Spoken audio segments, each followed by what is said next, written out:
2014 non sono state consegnate delle case.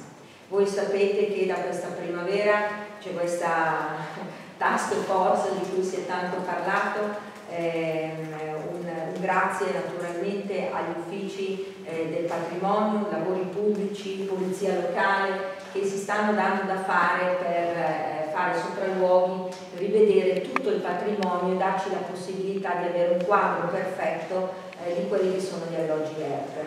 Ad oggi c'è una commissione e riguarda sotto questo aspetto non tanto gli appartamenti che sono stati già individuati come ERP, che sono 3 e che ci auguriamo si possano trovare questi soldi. Si è già parlato di una progettualità per rimettere in disponibilità, perché un conto le critiche che vengono fatte, e qui faccio la puntualizzazione, perché molto spesso si è andati a finire sui giornali ma case libere ce ne sono, ma un conto è la libertà, l'essere vuoto dell'immobile, un conto è essere disponibile, perché la disponibilità implica la manutenzione, implica il rifacimento della parte elettrica, dei pavimenti, delle porte, quindi della messa in sicurezza dell'appartamento.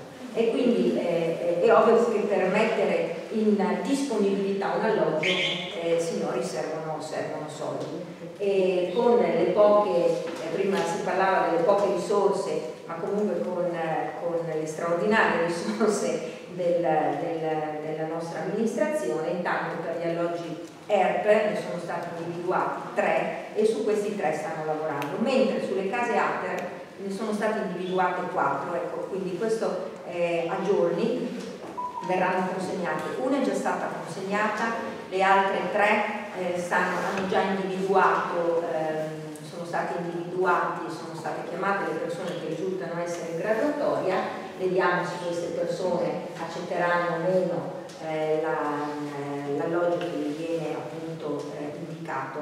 Quindi se dal 2014 eravamo fermi, diciamo, sembra poco, ma in realtà è molto.